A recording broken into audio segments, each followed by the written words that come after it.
Students, we are reading Geography 6th class Geography 5th chapter Major Domain of the Earth. In this chapter we have read about the continents. There are 5 continents on our Earth. Asia, the largest continent of the Earth. Africa, second largest, and then north America, ये northern hemisphere के पास में पड़ता है. South America, Europe and Antarctica and Australia. Antarctica southern hemisphere में पड़ता है और यहाँ हमेशा बर्फ जमी रहती है. ग्लेशियर है यहाँ पे. और यहाँ पे जो अनुसंधान केंद्र हैं हमारे इंडिया के, गंगोत्री, दक्षिण गंगोत्री है. इसके बाद हमने पढ़ा, we have read about oceans. The largest ocean is Pacific ocean. ये इधर आधा इधर है और ये आधा इधर है. ये दोनों आपस में जुड़े हुए हैं. ये पार्ट इधर ही है. जब हमने इसको पृथ्वी को बोल को फैलाकर दिखाया है, और लेकिन ये आपस में दोनों पार्ट जुड़े हुए हैं. तो ये सबसे बड़ा पैसिफिक हो गया. इसके बाद सेकेंड ये है एस शेप का अटलांटिक ओशन. ये साउदर्न हेमिस्फीयर के पास में है साउदर्न ओशन, और नॉर्दर्न हेमिस्फीयर के पास में है ये आर्कटिक ओशन. और ये हमारे इंडिया के नेम पर है, Indian ocean. And these are 5 oceans and 7 continents are.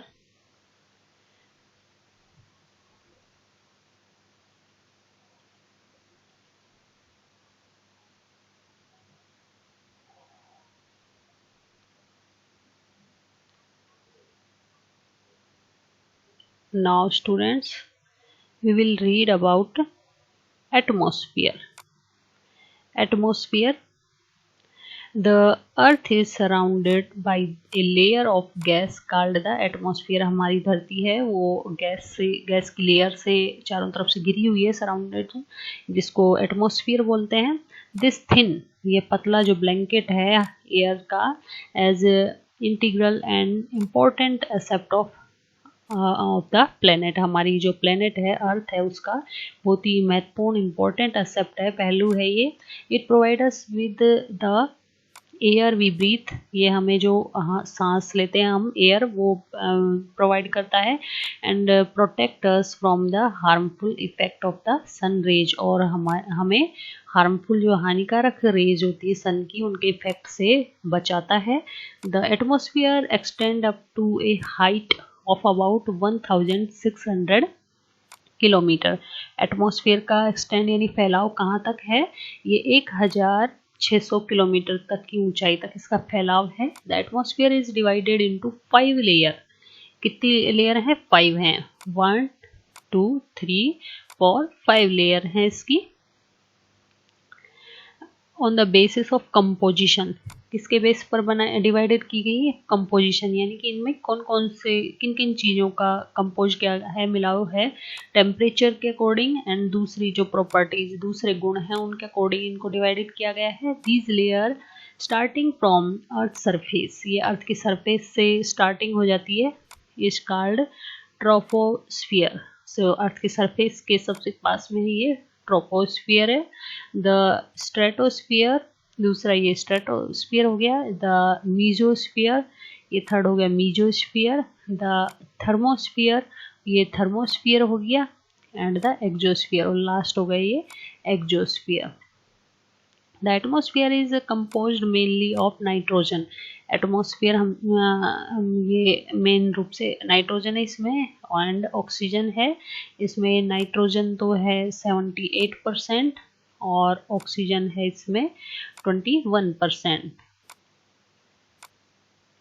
और ये मिला के हो गया 99%, 99% तो इन दोनों गैसों का हो गया। बची फिर 1%, 1% में ये आ गए कार्बन डाइऑक्साइड, ये कार्बन डाइऑक्साइड, आर्गन, और दूसरी जो गैसें हैं वो इस 1% में ही आती हैं। Oxygen is the breath of life. Oxygen तो हमारी सांस के लिए जरूरी है, हमारा जीवन है। While nitrogen help in the growth of the living organism, और जबकि जो नाइट्रोजन है वो जीव जंतुओं का, जीवाणुओं का जो सूक्ष्म पोषक तत्व है ऑर्गेनिज्म को, वो मिलता है इससे। ग्रोथ के लिए ये जरूरी है उनके लिए। Carbon dioxide through though present in minute amount. Carbon dioxide यद्यपि though present in minute amount, minute यानी बिल्कुल थोड़ी सी मात्रा में मिलती है, is important as it absorb heat radiant by the earth. जो अर्थ की जो हीट निकलती है अर्थ की, उसको एब्जॉर्ब कर लेती है, और ये कीपिंग द वार्म प्लेनेट, और हमारे जो प्लेनेट है अर्थ को, इसको वार्म रखती है, उसकी हीट को बाहर नहीं जाने देती है ये। It is also essential for growth of the plant, और ये प्लांट की ग्रोथ के लिए भी ज़रूरी है। The density of atmosphere various with height. इसकी हाइट के अनुसार इसकी डेंसिटी है वो डिवाइडेड की गई है, कि इसमें बहुत वैरायटी है इसमें डेंसिटी में। कई मतलब पतली लेयर है, और फिर घनी लेयर है नीचे, और फिर ऊपर जाते जाते ये इसकी डेंसिटी बिल्कुल कम होती जाती है, लेयर पतली होती जाती है। लेयर ऑफ एटमॉस्फेयर से बताएंगे। Maximum at the sea level, density सबसे मैक्सिमम कहाँ होती है? सी लेवल में, यानी कि जो ऑक्सीजन है या एयर है वो बहुत ज़्यादा घनी होती है सी लेवल पर, and decrease rapidly as we go up, और जैसे जैसे ऊपर जाते हैं हम तो ये बहुत कम होती जाती है। You know the climbers experience problem in the breathing. जो पहाड़ों पर चढ़ते हैं उन लोगों को ब्रीथिंग करने में प्रॉब्लम आती है, due to this decrease in the density of air, क्योंकि वहाँ पे डेंसिटी यानी घनत्व कम होता है, एयर बहुत कम मात्रा में पाई जाती है। They have to carry with them oxygen cylinder to be able to breathe at high altitude, और उनको वहाँ पर गैस के सिलेंडर ले जाने पड़ते हैं सांस लेने के लिए बहुत ऊंचाई पर। Temperature also decrease as we go upward, और जैसे जैसे हम ऊपर जाते हैं टेम्परेचर कम होता जाता है। The atmosphere exert pressure on the earth. Atmosphere हमारी अर्थ पर प्रेशर भी डालती है। This varies from place to place, और अलग अलग जगह पर अलग अलग होता है। Some areas experience high pressure, कहीं पर तो प्रेशर हाई होता है, and some areas low pressure, कहीं पर प्रेशर लो होता है। Air move from high pressure to low pressure, air हमेशा हाई प्रेशर से लो प्रेशर की ओर चलती है। Moving air is known as wind, और हवा का जो ये चलना है, एयर का चलना, इसको विंड बोला जाता है। ये देखिए बच्चों, इसको थोड़ा बड़ा करके देख लेते हैं हम।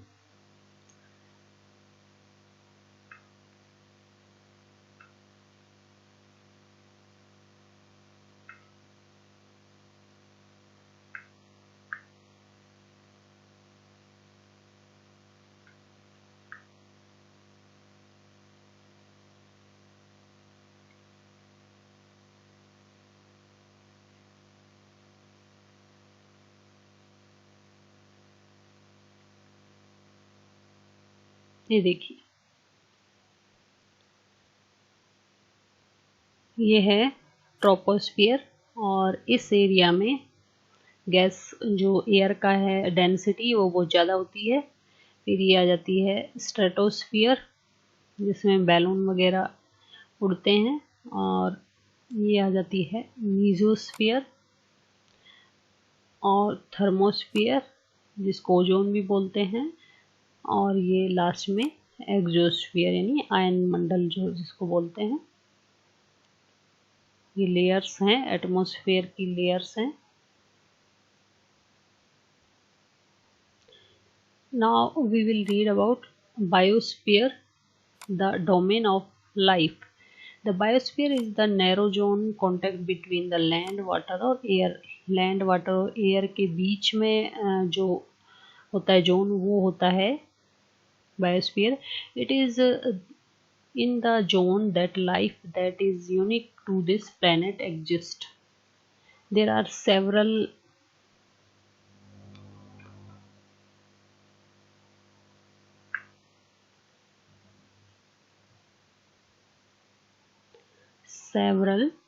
स्पीसीज ऑफ ऑर्गेनिज्म, इसमें बहुत तरह की स्पीसीज जातियाँ होती हैं जीव जंतुओं की, that vary in size from microbe and bacteria to huge mammals, यानी कि बैक्टीरिया जो हमें आंखों से नहीं दिखते उनसे लेकर के और उसको विशाल जो मैमल्स होते हैं एलिफेंट तक, वो सब इस यहाँ पर पाए जाते हैं। All the living organism include humans are linked to each other and to the biosphere for survival.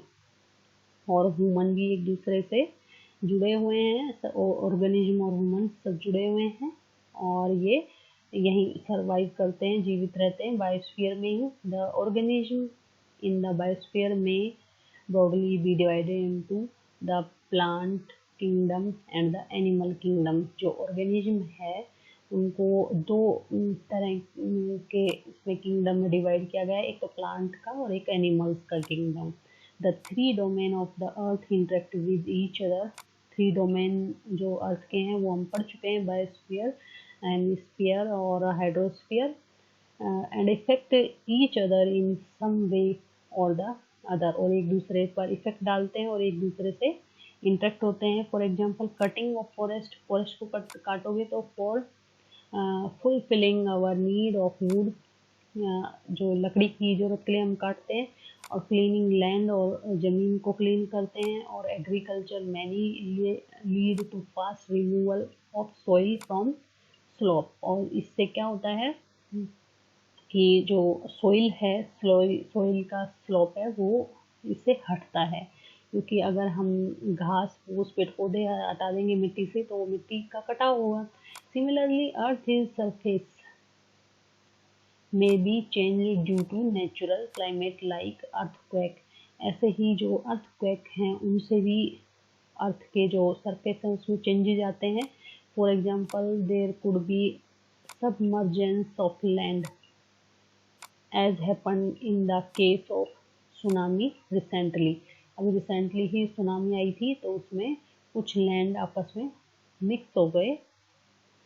Part of Andaman and Nicobar island were submerge under water.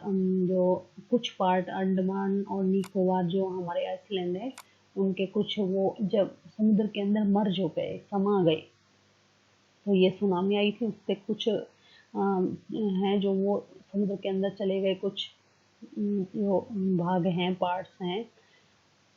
Discharge of waste material into lake and river make the water unsuitable for human use. Human उनको use नहीं कर सकता, अगर उसमें wastage मिला दिया lakes में, reverse में, तो वो गंदा पानी हो जाता है, तो वो यूज के लायक नहीं रहता। It also damage other form of life, और दूसरे जीव जंतु भी उससे खत्म होते हैं, पानी में रहने वाले पेड़ पौधे जीव जंतु वो भी नहीं बचते। Emission from industries, thermal power plant and vehicle pollute the air. और जो धुआं है इंडस्ट्रीज का और थर्मल पावर्स का प्लांट और व्हीकल्स, ये हैं जो थर्मल पावर प्लांट हैं और व्हीकल हैं, और ये सब पोल्यूट करते हैं एयर को। Carbon dioxide is an important constituent of air. ये एयर का इम्पोर्टेंट पार्ट है, लेकिन increase the amount of CO2 lead to increase in global temperature. और जब ज़्यादा मात्रा में बढ़ जाती है CO2, तो इससे क्या है कि हमारी धरती का जो टेम्परेचर वो बढ़ जाता है, क्योंकि ये टेम्परेचर को हीट को ऑब्जॉर्व करती है, बाहर नहीं निकलने देती।